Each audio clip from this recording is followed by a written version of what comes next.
It's Tapealert, hottest in the city. We got Zehailah.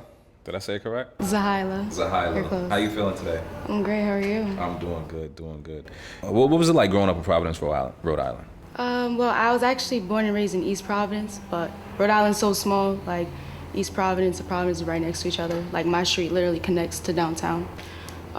It's really a small town. Like East Providence is really like a small town vibes. Everybody's kind of like grew up there, and their family grew up there. So, yeah. So you have a slew of talents, not just music. Mm-hmm. You are a creative designer. Mm-hmm. Tell us a little bit about that. How do you, not just musically, but is there any direct connection between your creative designing process and your music? Well, in a way, yeah. I do have a clothing line, so that's something that's fairly new. The first thing I really started doing was writing, and then it turned into music. And then I started drawing and painting. So what I would do as a kid when I wanted like time to myself, like I would paint and I would listen to music. And then I would start coming up with like lyrics in my head while I was painting. You know, painting is really like relaxing. So there is like a creative balance a lot of time when I'm painting. I come up with a lot of lyrics when I paint. Like I'll be listening to music, I'll pause the music, write something down. So it does tie all into each other, definitely does. Okay, got it, awesome. And as far as musically, artists that you are influenced by, tell us who influenced you, who motivated you to want to write music. My favorite current artist, who's been my favorite artist for a long time, is Tory Lanez.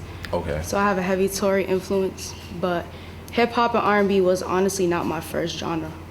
I was really into rock music, like in middle school. I played guitar, like I taught myself guitar in 7th grade, and all throughout high school I don't play as much anymore, but if I were to pick it up, I'd be able to play little things. But I was really into rock music, which led to my love for like X and Juice WRLD. So like those are another two heavy influences in my music, I feel like. So. Okay. And as far as wow, rock music. Yeah. Tell us, well, I'm trying to figure out a way to like, how did you fall in love with rock music first? No, I don't even remember how it happened. I think there was a girl I went to school with in middle school who like, she played a song for me from Pierce the Veil. It was a band that was really popular when I was in middle school. And I don't know, something about it I just really liked. It was just the sound. And it's something like rock music I feel like is really underrated. I feel like the scene's really underrated. I know it's more catered to like the white, side. It's not really like the black culture, like, but like something about like when you blast it, it relieves a lot of stress, a lot of anger, I feel like. So that's why I really liked it growing up. And it was different, it was edgy, and I felt like, I was bad listening to it, so. Yeah, anyone in particular, any favorite rock artists? You got Nirvana, you got... I didn't listen to the old school stuff. Okay. I really listened to a lot of the current things, but I do have two favorite bands, which was Pierce the Veil and Falling in Reverse, and I'll still listen to the music to this day. Like, it's definitely a nostalgic sound for me. Okay. So as far as for you musically right now, Teach Me, your single that's buzzing on YouTube everywhere. How did you come up with that concept for that track? It was a time and place. At the time, I was at a very low point. I had just moved out of my parents' house. I got in a crib with two of my roommates. I was working a job. I was in college full time. I was opening a store and running my business. I had the music going on. And all at the same time, I was going through a heartbreak. So it was just a big, like, I didn't have a second to myself. I wake up, I'm in class, I'm at work, I'm home, I'm doing projects. I got merch to make, it was nonstop. And I was barely getting time to myself, couldn't sleep, was barely eating, lost a lot of weight. So within that though, like, you do a lot of reflecting when you're going through bad times. And I feel like once you get out of it, a lot of things are like clarified, At the time when I made it, my producer, I came to my house and we literally recorded it in my bedroom. We just got high, we drank, and he played the sample for me. He was going through samples. And the second he played it, I was like, stop, don't play nothing else. And I had written like the first like 4 or 5 bars, and I was like, I don't want to hear anything else. He made the beat around it, and I think I had made the first couple lines as he was making the beat, and I was like, all right, that's good, throw it on. and I freestyled the rest of that song. It really was off the top of my head. And it was really just everything that I was going through in that period of time, you know, learning to balance all the stress and like, at the same time learning to love myself. Because I was going through a period of time where it's like, I'm 18, 19 years old, you know. It was a lot of growing pains, I feel like, is that what that song was about. So you would say that with that song, not just self-reflecting, but you found who you are as a person, what you want to do in life, like your purpose. Yeah. And was that a another push for you to keep going musically and to get more creative? And what was that a way for you to say, you know, I have to get myself out there more,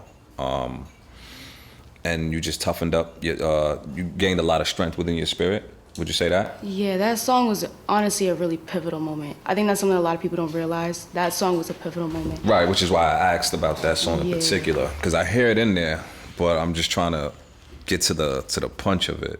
Because I think any song I had made before that, I didn't have a lot of confidence in. And that was the first song that I made that was like, oh, okay, like this has weight to it. And it sounded good. It sounded like a song. It took you through this flow of emotion. And it was the first time I really like, okay, yeah, I could really do this for real. I always knew I had it in me, but I feel like my product at the time wasn't what I thought it should be. So that was the first song that really like built my confidence. And I know it just felt real. It was raw. I wasn't making something that I thought everybody else wanted to hear. I made something that I wanted to hear. And I think that was really important. Okay. Tell us also about the song Magnum. You knew I was gonna ask that question. I had a feeling. Magnum was based on a true story. That really happened. It was the last nigga I was fucking with, which is literally almost a year ago. Yeah, he came to my house and we was chilling. He rolled up and I was like, you got a lighter? He's like, oh, I got one in my jean pocket. He already changed for the night, and I go in, there was a Magnum in his pocket, and I looked at him, and I don't know, he just gave me this face that didn't settle right with me. I'm like, why do you have this in here? Like, you always talk about you don't like these, so why do you have it? So, I don't know, I thought about it a lot, and I woke up one morning, and I just wrote that hook. And then when I went to the studio, I recorded the hook, and then I just freestyled the verse around it. So, it was a true story. Magnum is a true story. It was. You gotta listen to the lyrics. Yeah. As far as your creativity, I see that you gifted two well-known artists with jackets, Lil Tjay and Polo G. How did that idea come about, and what was that response for you? What was their response? What was that response for you? Well, like I said, I was a painter, so you know that was my hustle. Painting was always my hustle. I was selling paintings all throughout high school because I couldn't get a job because I was busy with school and sports. Yeah, I was in a music label at the time, and they was opening for those artists, so you know they knew I did work, and I had done jackets previous, just stuff on my own for fun, just to sell. And they're like, yo, like why don't you paint something for these artists? And I didn't want to give a canvas. I wanted to give them something to wear, something they could wear on stage. That's Polo cool. G was the first person. Honestly, Polo G is probably one of my favorite experiences. I got really connected. I had met Tusi at that show before he blew up. I met a lot of people at that show, and he wore it on stage. And from that one day, I think I had gained like, over the course of that month, like 1,000 followers just off that. I was walking around my college campus and I had people walking up to me like, oh, you're the girl that painted, you know. So it kind of put my face out there. Like people started to know who I was, known as like, oh, the girl that painted something for Polo G. Like even before I had my music out. So it did build up a lot of like, I don't want to say clout, but that's how people got to know me. Lil Tjay was the same thing. You know, I met him through a show. I made a jacket. It was part 2. I also did work for Sway Lee, but I didn't meet him till way later on. But Okay. I mailed it to him too. So I think those are 3 jackets I've done. That's cool. So you was able to develop great connections. Oh yeah, it was definitely like a good gateway to get in, like meeting a lot of people. Yeah. Okay. Welcome to the Party song. I didn't see no males in that video. They were probably behind the scenes filming. Or maybe they weren't. Tell us about that. No, they were. Welcome to the Party. Welcome to the Party was a fun song for me. It was different. I feel like I don't have a lot of songs like that. I feel like a lot of my songs are more serious and heartbreak, and it was fun. And it was coming from a place where I feel like I wanted to earn my respect, I think. And it was a song that I felt like even men could listen to. It wasn't just catered to women. But yeah, the video was intentionally like that. It was like the whole girl boss thing, because starting off in this industry really young, like everybody who I had to work with was a guy. And I remember really early on when I was still in high school, I would have girls hit me up like, oh, you're so inspiring, I wish I could do what you do, and da-da-da. I'm like, why don't you? I feel like a lot of girls are intimidated because it is a very heavily male dominated industry. Yeah, so I don't know, my dream at the end of the day is to really just build a team of females. My producer, female. I mean, I'll still work with people that I got with me now. Of course, they'll be with me forever. But like, I want female photographers, female A&Rs. Like, I just want females to be around me, because it's like we need that diversity in the industry. I feel like, and it's not there. Right. So, and you know, as you said, it's a male-dominated industry. For you, how are you able to separate your feelings? Because you're a young lady, you're coming into a business, a male-dominated industry, who a lot of them have control of what they do. How are you able to, separate your feelings to what you want to do? And have you ever received any? You don't have to. I don't want you to say who, No. but any, let's just say, negative interactions, as far as you trying to just get yourself out there musically, creatively? I definitely have. I've had some very negative interactions. Okay. But I think it all comes in the personality. Not everybody's made for this. Right. Not everyone's made for this. One thing that I'm fortunate is that, like, I grew up a tomboy. Like, I was playing football with the boys, so like I'm used to that like male energy, and it's like I carry myself like that as well. Okay. So it's like I'm very like, I don't know, the little tough girl mentality, whatever. So it's like, it'll bother me. I think it bothered me more when I was younger, but you can't really hurt my feelings when it comes to this. Like, for me, it's like I'm very business. And if you gonna come to me on some bullshit, I'm good. Like, I don't need you. I don't need you. I'm a one-man team for the most part. Yeah, I got people who help me, but it's like I do majority of everything on my own. So it's like, I don't really feel like you can have that power over me. Like, I can edit my videos. I take my own pictures. I make my own merch. So it's like, I don't feel the need to be pressured anymore. I feel like, granted, it might still be there. I know the worst is probably yet to come. I'm still very early in my career, but it is what it is. It's part of the game. You just gotta know how to play it. Okay. All right. If you're given the opportunity to work with two of the greats, two artists in the industry, excluding Beyonce, Cardi B, Megan Thee Stallion, Rihanna, excluding Jay-Z, Nas, T.I., 50, who would the two, male and female? One male, one female? One male, one female. Female, I might have to give it to Billie Eilish. Interesting. That's somebody that I see like, that's an artist. Like, that's an all-around artist. Male, I mean, my basic answer would be Tory Lanez, because that is who I look up to the most. But other than Tory Lanez, can I say dead or alive? Alive. We're gonna say alive, because we can't get the dead. We could only get samples. Yeah. Believe it or not, The Weeknd. Okay. I would love to work with The Weeknd. Okay. I forgot to exclude him, but you got that. You won that one. Any upcoming EPs? Anything dropping soon? I was planning on dropping an EP, but I don't think I'm gonna do it anymore. I think I'm gonna wait. But I'm definitely gonna drop another single for the summer, either end of this month or the first week of next month. But I have something on the way. Yeah, the mix is done. It's there. The video just got to get finished edited. I'm gonna drop a date soon. Okay. Yeah. As far as any features, anyone's happening with you? Any labels reaching out, majors, independents? I have a small situation. It's I low respect key. it. It's low key. No one that I've really gotten in the studio to work with yet, but I'm surrounded by it. It's all a phone call away. But at the moment, no, not really. So you the connection with the connection. Yeah. Basically. Basically. Okay. I'm around it, so. Oh, okay. No one in your DMs as far as, Zehailah, let's do something. Like famous people? Or like anyone in general? Yeah, famous people. No, not that I could think of. The reason why I ask, because I feel like at today's age, a lot of them, it's easy to, back then, the only way you was seeing a famous person was either at a concert, at a restaurant, you know what I mean? And like for me, when I was coming up, the security, you couldn't really get close to them at all. Now they're just almost a text away, DM, social media, and they respond too. It's not just their management, it's not just their team. They respond. Has anyone famous reached out? Have you gotten in contact with anyone famous as far as? Oh yeah. Okay. Most of it's face to face. Oh, that's good. And I don't know how I manage sometimes, but a lot of my interactions, a lot of people I meet is face to face. I met a lot of celebrities.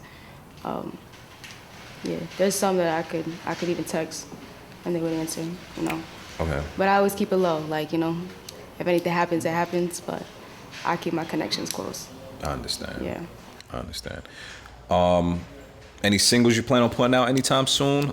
Any other creativity, arts you plan on? Any big projects coming up? Now I got the single coming out at the end of this month, so there's that. Title? FMX, which stands for Fuck My Ex. It's a fun song. It's a fun summer song. It's a cookout song. It's a turn up song.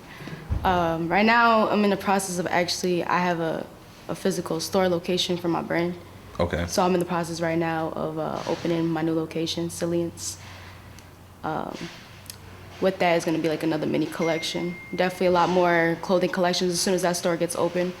I do a lot with that. And what is it going to be called? I'm sorry? The name of my brand, Cillian's, and the store is called Cillian's. Okay, and people will be able to find it where? On my Instagram, it is tagged in my bio, so my business page is tagged in the bio. There's an online store, there's a physical location. Okay. Mm-hmm. And for the people watching, tell them where they can find you, your merch, what you do. Rep your shit. Let them know what's going on. Well, everything, all my social media is under Zehailah, Zehailah. I know it's a hard name to pronounce. I got a master link in all of my bios that links you to everything from articles about me to my merchandise to my YouTube channel. I have 2 YouTube channels. I have one that I upload vlogs for my business and my daily life, and one for the music. I got a Shopify site for all of my brand related. I got Zehailah merchandise on the website and my actual clothing line. We'll be doing a couple collaborations with other people in the city soon. Just trying to put a lot of people on. I feel like my city needs to be connected more. So that's what I'm trying to do. Okay. So you can get me Snapchat, Twitter, Instagram, Zehailah, YouTube, Zehailah. Okay. Do we have any acting coming in the near future? Any films? Yeah. I would love to really get into the industry, but I will say I am in a music video. I have an acting role in a music video that's gonna be coming out that is somebody famous. So when that comes out, we'll see. I don't want to say too much. So that's low key too. That's low key too, yeah. We're gonna keep that low key. Yeah. Yeah, let's do Welcome to the Party. I got successful and they didn't take it well. Didn't want support, so now I'm bringing niggas hell. Saw no loyalty, so I'm loyal to myself. They gon' see you struggle, then go turn around and tell. Now I'm taking off with everything that I deserve. How you jealous of my place, you didn't put in work. Sick of every one of y'all playing with my worth. Every stone bounce once you kick it to the curb. Zehailah, Rhode Island, Providence in the building. Providence, Rhode Island. Let me correct that. The name is not hard to pronounce. Once you say it 4 or 5 times, Zehailah. I guess Zehailah. Yeah, because the H. Zehailah, yeah, it's a weird name to pronounce, I know. But thank you for your time. It's Tapealert, hottest in the city. Thank you. Shout out to Tapealert, hottest in the city. Thank you for having me. And your information again. Follow me everywhere at Zehailah, Zehailah. Thanks for tuning in. Tapealert on the beat.